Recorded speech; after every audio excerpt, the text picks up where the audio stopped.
Hunted and on the run from Amanda Waller's Amazo army, the heroes of the DC universe will be forced to either take a stand or end up getting swept away in a massive torrent of anti-superhero vitriol. What'll happen next? Well, let's hop into the pages of Absolute Power issue number 3 and find out together, shall we? So then, as we join the comic, we actually check on in with Hawkgirl of all people. It seems unlike the other heroes who heeded the call to meet at the Fortress of Solitude to regroup, Hawkgirl just could not help but try and save people who needed it, even when it meant losing her own powers and being forced to join up with Mammoth and the Fearsome Five, who, you guessed it, have also had their powers taken away from them by the Amazo robots. Yes, up until now, Waller had actually had a pretty stable peace with the supervillain community, who she normally bullies as part of Task Force X, but now she's turning against them as well. Hawkgirl's actions might have been dangerous, but her and people like her are actually doing something pretty great when it comes to combating Waller's AI-driven propaganda blitz, attempting to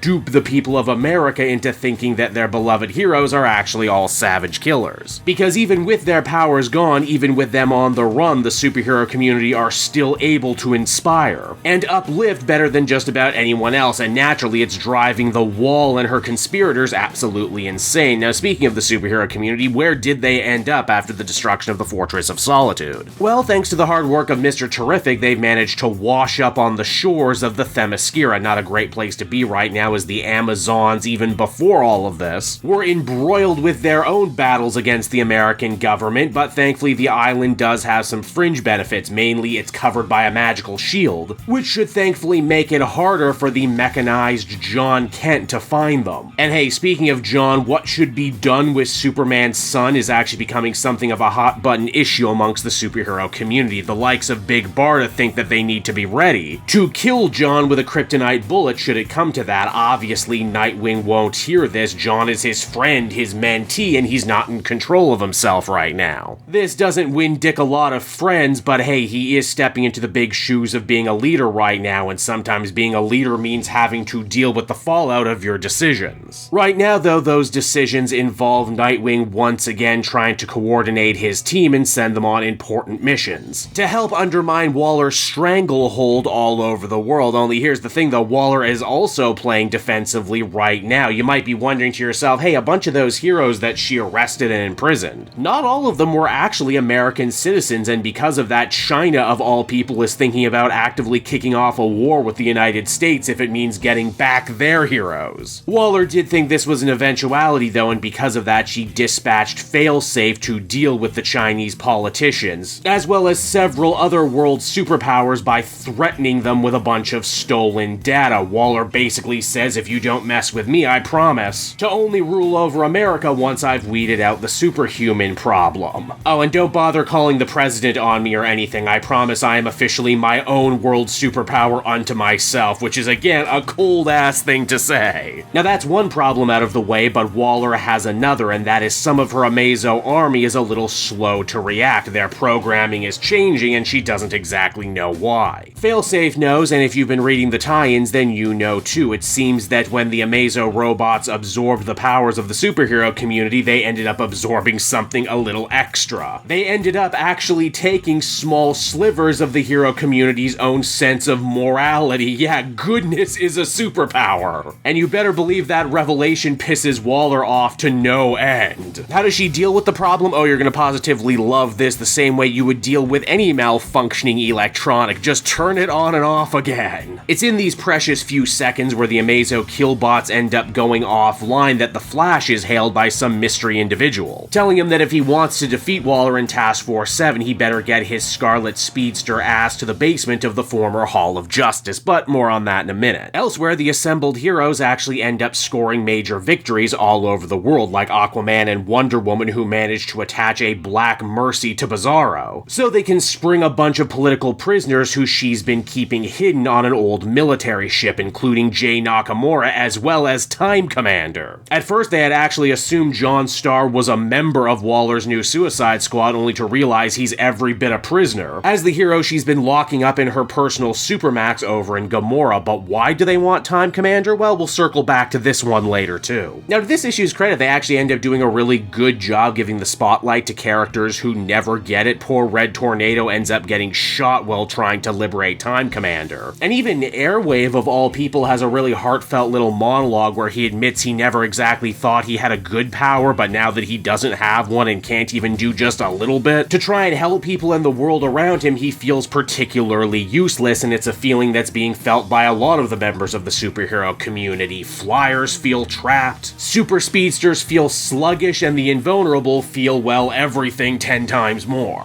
Mr. Terrific and the Amazonian Smith try their hardest to fix Red Tornado, but in doing so, they accidentally end up letting in the Queen Brainiac, who drops the island's shields before dispatching John Kent to deal with the superhero community once and for all with extreme prejudice. It's here Big Barda actually decides to take that shot with that kryptonite bullet, and she probably would have ended up getting away with it too if Dick didn't step on in. You see, as it turns out, Nightwing and Mr. Terrific had actually been working on their own secret plan to save Superman's son. The only problem is that they feared speaking about it out loud in case someone was listening. As soon as John makes landfall in the Themyscira, they decide to turn the entire island nation's magical surplus onto the kid. This turns out to be enough to save the young Superman's mind, but more importantly, while he's still technically half machine and half hooked up to the Queen Brainiac, John decides to throw a major wrench into Waller's operation. Again, if you remember, up until now, the Queen Brainiac has been doing Waller's bidding because she believes Waller to be her mother, the one who raised her and protected her from all the evil superheroes in the world. Obviously, that was one big lie, but now, because John is inside the Queen Brainiac's mind, he can actually share his own memories of just how good, honest, and heroic his father and friends are, and in doing so, he ends up really messing with the Queen's mind, so much to the point that a returning Batman is able to get the jump on this mechanized monstrosity and teleport her to Pluto with the use of a mother box. And hey, if you read the Batman tie-in from this week, then you would know exactly how Bruce got that mother box in the first place. In fact, as the comic comes to a close, a bunch of different stuff from the tie-ins all starts crossing back over with the main story. Zatanna and Superman have managed to master the Dark Roads. As far as Time Commander goes, Batman thinks that John Starr may actually hold the secret to returning the powers to the superhero community. But perhaps the most shocking revelation actually comes from Flash. He followed that mystery voice to the basement of the Hall of Justice, wherein he discovers that Waller has a functioning multiversal portal, the one she's been using to recruit her multiversal soldiers like Bright over in the Green Arrow book, and he's not the only one either, because as the comic comes to a close, poor Flash ends up getting jumped by 3 different versions of the Reverse Flash. And so that was Absolute Power issue number 3, everybody, and overall I thought this one was another solid, enjoyable little issue that maybe was just a bit too similar to the issue that preceded it structurally, by which of course I mean heroes are on the run, heroes go to a place, heroes have to defend a place, Nightwing gives them all their missions, a big fight ensues, etc, etc. That's not to say it's a bad formula, in fact it works quite well. It's just, you know, making these videos I feel like I'm repeating myself. It's really nice to see Dick move up in the world and become a more active leader to the superhero community. To Absolute Power's credit, this actually feels like an event where the tie-ins were not only good, but actually ended up mattering to the main story. And this issue even saw fit to circle back to the whole idea of humanity losing faith in superheroes due to Amanda Waller's AI manipulations. Honestly, it's kind of hard to believe that this is the penultimate issue and the next one is going to be the finale of this story, because it feels like there was actually so much more to do and so many more places this story could go. I mean, don't get me wrong, I'm glad they didn't stretch things out or overstay their welcome, but I guess I was enjoying this one so much I probably could have used a little bit more Absolute Power. Especially the quieter, more character-centric stuff like what we had with Hawkwoman at the beginning. Overall, though, I would feel comfortable giving this one an 8 out of 10. It's been a consistently solid event so far, and I can't wait to see how it all shakes out. Hey there everyone, it's your old pal Cape Joel again, thanking you so much for watching to the end of the video. I hope you enjoyed it, and if you did, why not check out my Amazon link down in the description. Yes, that's right, the Cape Joel channel officially has its own Amazon storefront now. You can pick up a comic or anything else for that matter, and if you did, you'd really be helping me in the channel. So with that out of the way everyone, I will see you again next time. Bye-bye.